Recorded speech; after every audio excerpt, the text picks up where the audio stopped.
India உலகின் 3வது பெரிய பொருளாதாரமாக மாறும் நாள் வெகு தொலைவில் இல்லை என பிரதமர் மோடி தெரிவித்தார். டெல்லியில் வளர்ச்சியடைந்த பாரதத்தை நோக்கிய பயணம் மத்திய பட்ஜெட் 2024-25க்கு பிந்தைய கருப்பொருளில் மாநாடு நடைபெற்றது. மாநாட்டில் உரையாற்றிய பிரதமர் மோடி, இந்தியா உலகின் 5வது பெரிய பொருளாதார சக்தியாக உள்ளது எனவும், இந்தியா உலகின் 3வது பெரிய பொருளாதாரமாக மாறும் நாள் வெகு தொலைவில் இல்லை எனவும் தெரிவித்தார். கடந்த 2014ஆம் ஆண்டில் முந்தைய அரசின் கடைசி பட்ஜெட் 16 லட்சம் கோடியாக இருந்தது என்ற பிரதமர் மோடி, இப்போது பாஜக கூட்டணி அரசில் பட்ஜெட் 3 மடங்கு அதிகரித்திருக்கிறது, அதாவது 48 லட்சம் கோடி ரூபாயாக இருக்கிறது என குறிப்பிட்டார்.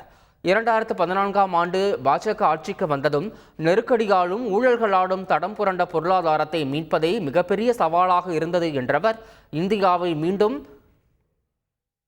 வளர்ச்சி பாதையில் கொண்டு வந்து விட்டோம் என்று பெருமையாக சொல்வதாக நிகழ்ந்தார். ஓபிசி சமூகத்தைச் சேர்ந்த சாதாரண தேநீர் வியாபாரியான மோடி 3வது முறையாக பிரதமராக பொறுப்பேற்றதை எதிர்க்கட்சிகளால் பொறுத்துக்கொள்ள முடியவில்லை என நிர்மலா சீதாராமன் குற்றம் சாட்டியுள்ளார். பட்ஜெட் மீதான விவாதத்திற்கு நிர்மலா சீதாராமன் மக்களவையில் பதிலுரை வழங்கினார். அப்போது பீகார் மற்றும் ஆந்திராவிற்கு பட்ஜெட்டில் சிறப்பு சலுகைகள் வழங்கப்பட்டிருப்பதாகவும் மற்ற மாநிலங்கள் பெயர்கள் இடம்பெறவில்லை எனவும் எதிர்க்கட்சியினர் குற்றம் சாட்டினர். இதற்கு பதிலளித்த நிர்மலா சீதாராமன், 2012 மற்றும் 2013 பட்ஜெட்டில் 16 மாநிலங்களின் பெயர்கள் குறிப்பிடப்படவில்லை எனவும், 2013 மற்றும் 14 பட்ஜெட்டில் 10 மாநிலங்களின் பெயர்கள் குறிப்பிடப்படவில்லை எனவும் அவர் தெரிவித்தார்.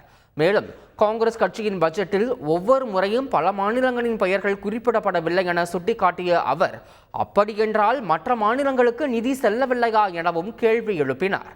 மேலும் மோடி மீண்டும் பிரதமராகி பட்ஜெட் தாக்கல் செய்யப்பட்டதை பொறுத்துக் கொள்ள முடியாமல் எதிர்க்கட்சிகள் விமர்சனம் செய்வதாக அவர் தெரிவித்தார்.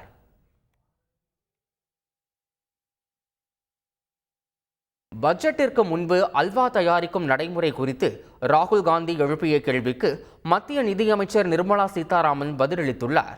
அதன்படி 2013 மற்றும் 14ஆம் ஆண்டில்தான் முதல் முறையாக பட்ஜெட்டிற்கு முன்பு அல்வா தயாரிக்கும் நடைமுறை ஏற்படுத்தப்பட்டதாக அவர் கூறியுள்ளார். அப்போது எடுக்கப்பட்ட புகைப்படத்தில் பழங்குடியினர் இருந்தார்களா என்ற ராகுல் காந்தி ஏன் கேள்வி எழுப்பவில்லை என்று அவர் தெரிவித்துள்ளார். முன்னதாக அல்வா வழங்கும் நிகழ்வு தொடர்பான குழு புகைப்படத்தில் பட்டியல் இனத்தவர் பழங்குடியினர் ஒருவர் கூட இடம்பெறவில்லை என ராகுல் காந்தி கூறியது குறிப்பிடத்தக்கது. செய்திகளை உடனுக்குடன் தெரிந்து கொள்ள உடனே சப்ஸ்கிரைப் பண்ணுங்க.